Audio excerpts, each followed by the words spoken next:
مشہور مقولہ ہے کہ غصہ حرام ہے۔ کیا واقعی غصہ اتنا نقصان دہ اور خطرناک ہے کہ لوگ اسے حرام قرار دیتے ہیں؟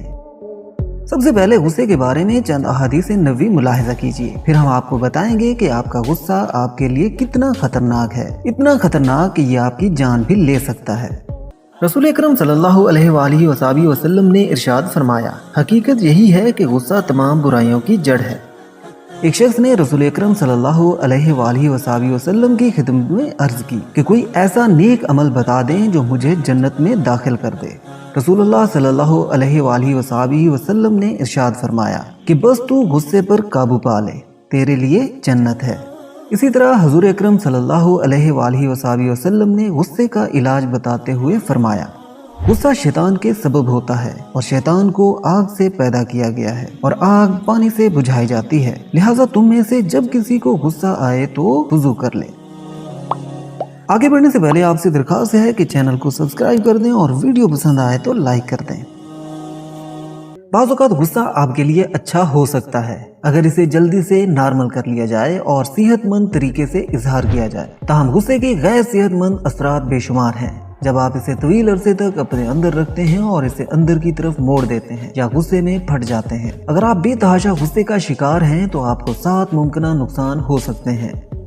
نمبر 1، آپ اپنے دل کو بڑے خطرے میں ڈالتے ہیں۔ غصے میں آنے کے 2 گھنٹے بعد دل کا دورہ پڑنے کا امکان 2 گنا ہو جاتا ہے۔ البتہ تعمیری غصہ جس طرح سے آپ کسی ایسے شخص سے براہ راست بات کرتے ہیں جس سے آپ ناراض ہیں اور پریشانی کو حل کرنے کے طریقے سے نمٹتے ہیں، اس کا تعلق دل کی بیماری سے نہیں ہے اور حقیقت میں ایک بہت ہی نارمل اور صحت مند جذبہ ہے۔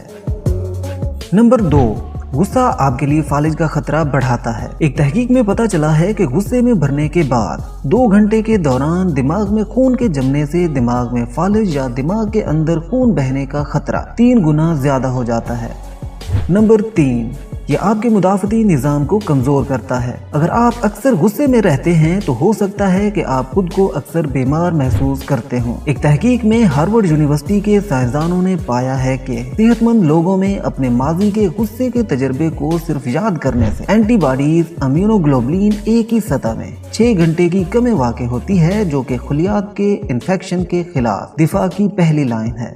نمبر 4، غصہ جنرلائزڈ اینگزائٹی ڈس آرڈر کی علامات کو بڑھا سکتا ہے۔ ایسی حالت ضرورت سے زیادہ اور بے قابو پریشانی ہے جو کسی شخص کی روزمرہ زندگی میں مداخلت کرتی ہے۔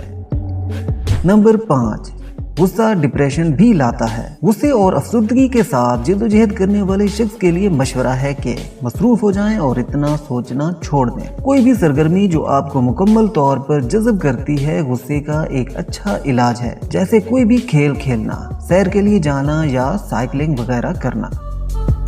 نمبر 6، غصہ آپ کے پھیپھڑوں کو نقصان پہنچا سکتا ہے۔ صرف تمباکو نوشی ہی نہیں، اگر آپ ہمیشہ غصے میں رہنے والے شخص ہیں تو پھر بھی آپ کے پھیپھڑوں کو تکلیف ہو سکتی ہے۔ محققین نے یہ نظریہ پیش کیا ہے کہ تناؤ کے ہارمونز میں اضافہ، جو غصے کے جذبات سے وابستہ ہیں، ایئر ویز میں سوزش پیدا کرتے ہیں۔ نمبر 7، غصہ آپ کی زندگی کو مختصر کر سکتا ہے۔ یہ واقعی سچ ہے کہ خوش رہنے والے لوگ لمبی عمر پاتے ہیں۔ تناؤ عام صحت سے بہت مضبوطی سے جڑا ہوا ہے۔ اگر آپ تناؤ اور غصے میں ہیں تو آپ اپنی عمر کم کر رہے ہیں۔ ایک اندازے کے مطابق سالانہ 4 لاکھ دل کے مریض زیادہ غصہ آنے کی وجہ سے موت کا شکار ہو جاتے ہیں۔ یہ ویڈیو دیکھنے کے بعد اب امید ہے کہ آپ اپنے غصے کو کنٹرول کریں گے اور بے جا غصہ کرنے سے گریز کریں گے۔ اگر آپ کو یہ ویڈیو پسند آئی ہے تو ویڈیو کو لائک کر دیں اور چینل کو سبسکرائب کر دیں۔ ملتے ہیں ایک نئی ویڈیو کے ساتھ، تب تک کے لیے اللہ حافظ۔